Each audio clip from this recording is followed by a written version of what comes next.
أعوذ بالله من الشيطان الرجيم بسم الله الرحمن الرحيم وإذ آتينا موسى الكتاب والفرقان لعلكم تهتدون അസ്സലാമു അലൈക്കും വറഹ്മത്തുള്ളാഹി വബറകാതുഹു.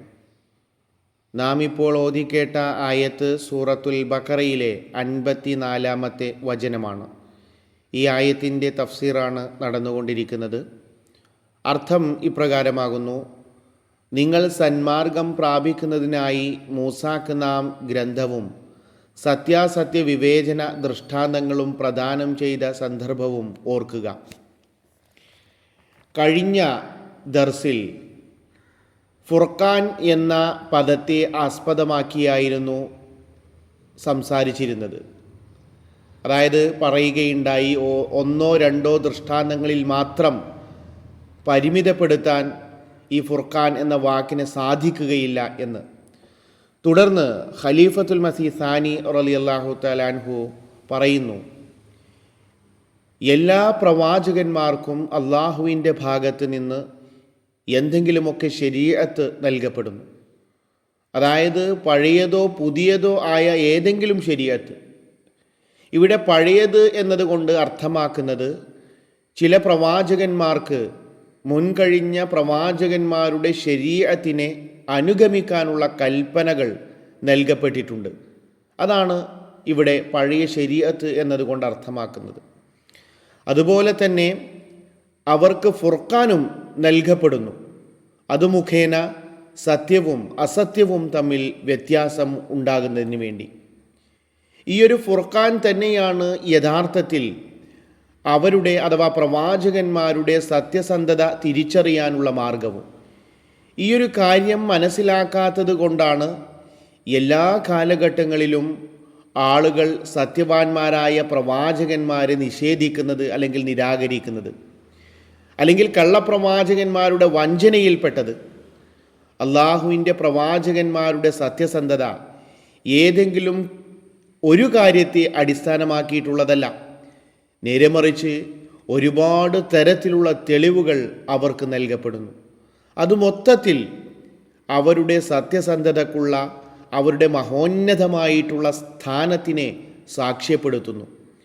ഹുസൂർ പറയുന്നു, മനസ്സിലാക്കേണ്ട കാര്യം, ചില ആളുകൾ ഒന്നോ രണ്ടോ സത്യസ്വപ്നം അല്ലെങ്കിൽ ഇൽഹാം ഉണ്ടായതിൻ്റെ പേരിൽ താൻ നബിയാണെന്ന് സ്ഥാപിക്കാൻ ശ്രമിക്കുന്നു.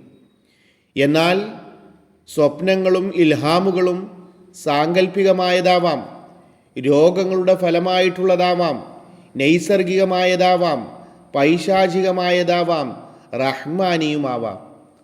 അതുപോലെ തന്നെ ഏതെങ്കിലും ഒരു സ്വപ്നം അല്ലെങ്കിൽ ഇൽഹാം സത്യമായി ഭവിച്ചു അല്ലെങ്കിൽ സത്യമായി പുലർന്നു എന്നുള്ളത് അവ റഹ്മാനിയായ അഥവാ അള്ളാഹുവിൽ നിന്നുള്ളവയാണ് എന്നുള്ളതിലേക്കുള്ള തെളിവല്ല. കാരണം പ്രകൃതസിദ്ധമായതും സാങ്കല്പികമായ കാര്യങ്ങളുമൊക്കെ തന്നെ പലപ്പോഴും പൂർത്തിയാവാറുണ്ട്. പ്രവാചകന്മാരുടെ ഇൽഹാമുകൾ സ്വയമേവ ഒരു പ്രത്യേക മഹത്വം നിലനിർത്തുന്നുണ്ട്. അതിൻ്റെ അർത്ഥതലങ്ങൾ വിശാലമാണ്. കാലഘട്ടങ്ങളിൽ ഉണ്ടാകുന്ന കുഴപ്പങ്ങൾക്കുള്ള ചികിത്സ അല്ലെങ്കിൽ പരിഹാരം അതിലുണ്ടാവും. കാലഘട്ടത്തിലെ അവസ്ഥകളിൽ ആധിപത്യമുള്ള അല്ലെങ്കിൽ ആ കാലഘട്ടങ്ങളെ പൂർണ്ണമായി ഉൾക്കൊള്ളുന്ന തരത്തിലുള്ളവയായിരിക്കും അവ. ചുരുക്കി പറഞ്ഞാൽ, വെറും ഇൽഹാം എന്നുള്ളത് ചില ദുർബലരായ പ്രകൃതക്കാരെ സംബന്ധിച്ചിടത്തോളം വിവേചനത്തിന് കാരണമായി തീരുന്നില്ല. എന്നാൽ ഇൽഹാമിനെ കൂടാതെ പ്രവാചകന്മാർക്ക് തൻ്റെ വാദത്തിനു മുമ്പ് നിർമ്മലവും വ്യത്യസ്താജനകവുമായ ജീവിതം പ്രാപ്യമാകുന്നു.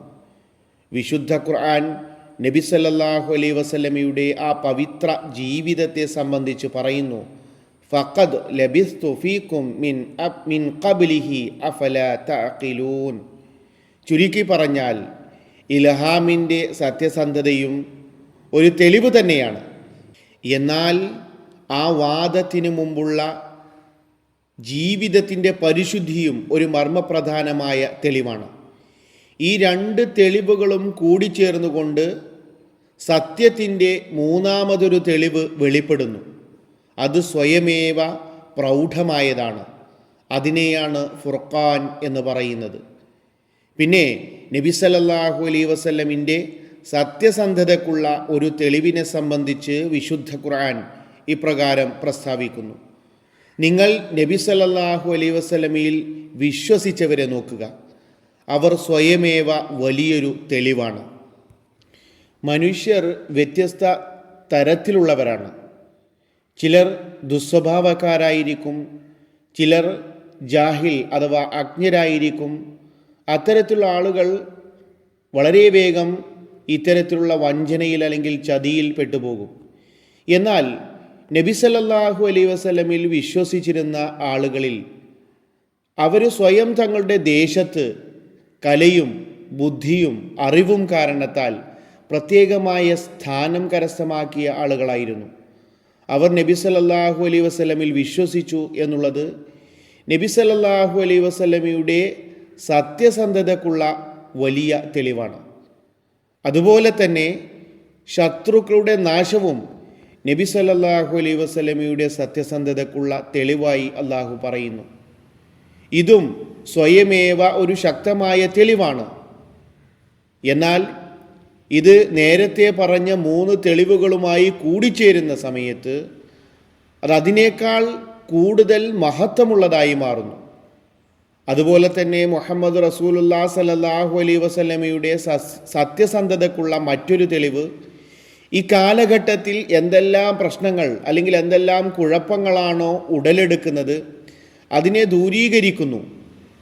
അതായത് മനുഷ്യൻ്റെ ജ്ഞാനത്തിലുള്ള, വിശ്വാസത്തിലുള്ള, കർമ്മങ്ങളിലുള്ള എല്ലാ തെറ്റുകളും ഇത് മുഖേന പരിഷ്കരിക്കപ്പെടുന്നു. അതായത് വിശുദ്ധ ഖുർആൻ മുഖേന. ഇതും സ്വയമേവ ഒരു ശക്തമായ തെളിവാണ്. എന്നാൽ മറ്റുള്ള തെളിവുകളുമായി കൂടിച്ചേരുമ്പോൾ ഇതിനൊന്നുകൂടി മഹത്വം വർദ്ധിക്കുന്നു. പ്രകൃതസിദ്ധവും സാങ്കല്പികവുമായ ഇൽഹാം ഉണ്ട് എന്ന് ഞങ്ങൾ അംഗീകരിക്കുന്നു. അതുപോലെ ഈ പ്രകൃതസിദ്ധവും സാങ്കല്പികവുമായ ഇൽഹാമുകളിൽ ചിലത് സത്യമായി പുലരാറുണ്ട്. എന്നാൽ ഈ സാങ്കല്പികവും പ്രകൃതസിദ്ധവുമായ, അതായത് ഇവിടെ നബി സല്ലല്ലാഹു അലൈഹി വസല്ലമിനുണ്ടായിട്ടുള്ള ഇൽഹാം, അത് ഇത്തരത്തിലുള്ള ഇൽഹാമാണ് എന്ന് വിശ്വസിക്കാൻ സാധിക്കുകയില്ല എന്നുള്ളതാണ്. മാനസിക ബലഹീനത മുഖേന ഉണ്ടാകുന്ന അല്ലെങ്കിൽ സാങ്കല്പികവും പ്രകൃതസിദ്ധവുമായി ഉണ്ടാകുന്ന ഇൽഹാമുകൾ, അതുപോലെ മാനസിക ദുർബലതയും സൽസ്വഭാവത്തിൻ്റെ ന്യൂനതയും കാരണവും ഉണ്ടാകുന്ന പൈശാചിക ഇൽഹാമുകൾ, അതാണ് ഇവിടെ നബി സല്ലല്ലാഹു അലൈഹി വസല്ലമിന് ഉണ്ടായത് എന്ന് വിശ്വസിക്കുക ഞങ്ങൾക്ക് പ്രയാസകരമാണ്. മുഴുവൻ ദേശവും നിർമ്മലമായ ജീവിതത്തിന് സാക്ഷ്യം പറഞ്ഞിട്ടുള്ള ഒരാളെയാണ് ആ സ്വഹാബാക്കൾ തങ്ങൾക്ക് വേണ്ടി തിരഞ്ഞെടുത്തത്.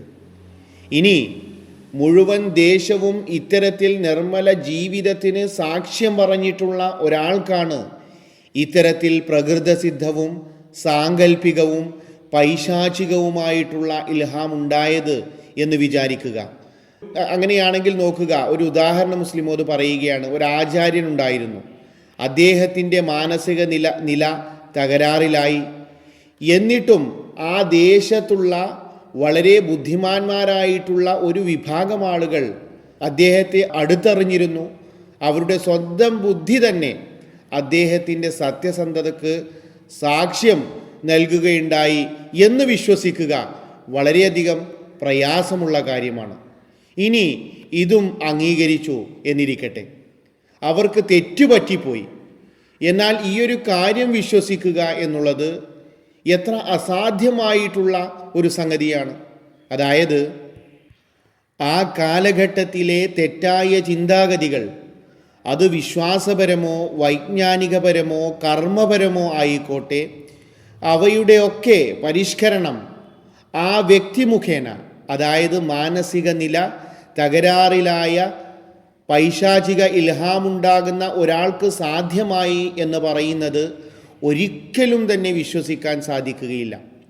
അപ്പോൾ ഈ വാദത്തിന് മുമ്പും പിമ്പുമുള്ള ഓരോ കാര്യങ്ങളും ഓരോരോ തെളിവുകളാണ്.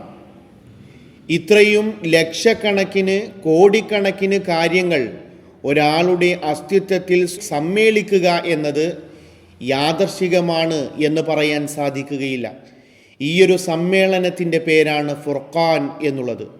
ഈയൊരു സമ്മേളനം തന്നെയായിരുന്നു ഹസ്രത്ത് മൂസ അലൈഹി സ്വലാത്തു വസ്സലാമിനും ഹസ്രത്ത് ദാവൂദ് അലൈഹി സ്വലാത്തു വസ്സലാമിനും ഹസ്രത്ത് ഈസ അലൈഹി സ്വലാത്തു വസ്സലാമിനും അങ്ങനെ അവസാനം മുഹമ്മദ് മുസ്തഫ സല്ലല്ലാഹു അലൈഹി വസല്ലമിനും ലഭിച്ചിട്ടുള്ളത്.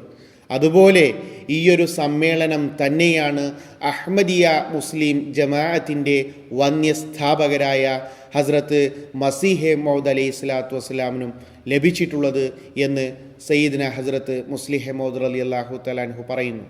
വആഖിർ ദഅവാന അനിൽ ഹംദുലില്ലാഹി റബ്ബിൽ ആലമീൻ.